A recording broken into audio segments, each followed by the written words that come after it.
ಎಲ್ಲವನ್ನು ಕೂಡ ನಾನು ಸಿಎಂ ಅವ್ರ ಜೊತೆ ಚರ್ಚೆ ಮಾಡಿ ಜೊತೆ ಚರ್ಚೆ ಮಾಡಿ ಪ್ರಥಮವಾಗಿ ನಮ್ಮ ಇಲಾಖೆ ನಾವು ಚರ್ಚೆ ಮಾಡಿಕೊಂಡು ಎಲ್ಲ ಅದರ ಪೂರ್ತಿಯಾದಂತ ಸಾಧಕ ಬಾಧಕ ನೋಡ್ಕೊಂಡು ತದನಂತರ ನಾನು ನಿಮ್ಮ ಮುಂದೆ ಕರೆಸಿ ಮಾತಾಡ್ತೀನಿ ಹೇಳಿದ್ದೀನಿ.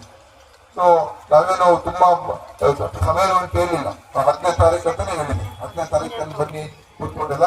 ನಮ್ಮ ಕಡೆಯಿಂದ ಸ್ಪಷ್ಟವಾದಂತ ವಿಷಯ ನಿಮ್ಮ ಮುಂದೆ ಹೇಳ್ತೀವಿ. ತದನಂತರ ನೀವು ಅದನ್ನ ನಿಮ್ಮ ಹಂತದಲ್ಲೆಲ್ಲ ಚರ್ಚೆ ಮಾಡ್ಕೊಂಡು ಬನ್ನಿ ಅಂತ ಹೇಳಿದ್ವಿ. ಸೊ ಅದರಿಂದ ಇಷ್ಟು ನಾನು ನಿಮ್ಮ ಸಂಘದವ್ರಿಗೆ ಹೇಳಿದ್ದೀನಿ. ಈಗ ನನ್ನ ಮನವಿ ನಿಮ್ಮಲ್ಲಿ ಏನಂತ ಹೇಳಿದ್ರೆ, ಈಗ ನೀವು ಹೋರಾಟ ಮಾಡಿದ್ದೀರ, 6 ದಿವಸ ಆಗಿದೆ.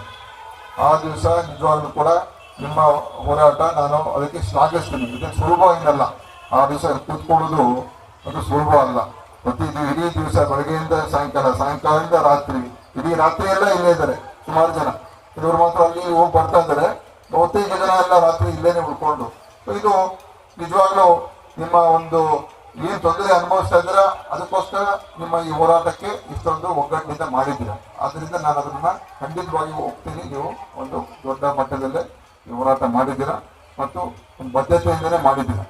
ಈಗ ಇದನ್ನ ಈ ಯಾವ ರೀತಿಯಾಗಿ ಇದನ್ನ ಒಂದು ನಿಮ್ಮ ಬೇಡಿಕೆಗಳಿಗೆ ನಾವು ಇತ್ಯರ್ಥಗೊಳಿಸ್ತಕ್ಕಂಥದ್ದಕ್ಕೆ ನಾನು 10ನೇ ತಾರೀಕು ಅಥವಾ 11ನೇ ತಾರೀಕು ಕರೆಸಿ ಮಾತಾಡಿ ಇದನ್ನ ನಮ್ಮ ಕಡೆಯಿಂದ ಏನ್ ಮಾಡೋಕ್ಕೆ ಸಾಧ್ಯ ಆಗುತ್ತೆ ಅಂತ ನಾನು ತಿಳಿಸ್ತೀನಿ ಅಂತ ಹೇಳಿದ್ದೀನಿ.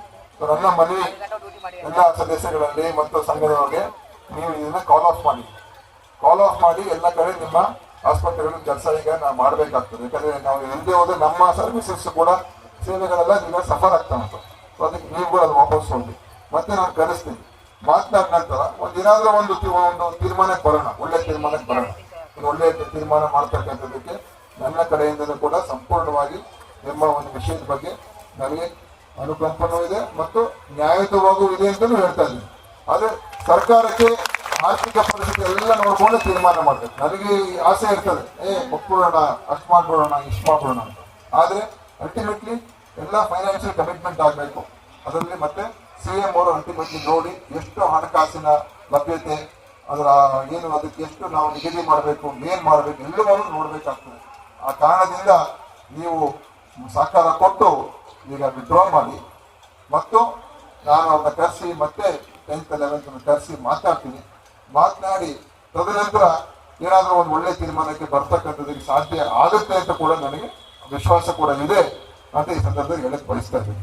ಇಷ್ಟು ಮಾತುಗಳನ್ನ ಹೇಳಿ ನಿಮ್ಮ ಒಂದು ಸಂಘದವರು ಬಹಳ ಪ್ರಾಮಾಣಿಕತೆಯಿಂದ ಹೋರಾಟ ಮಾಡಿದ್ದಾರೆ.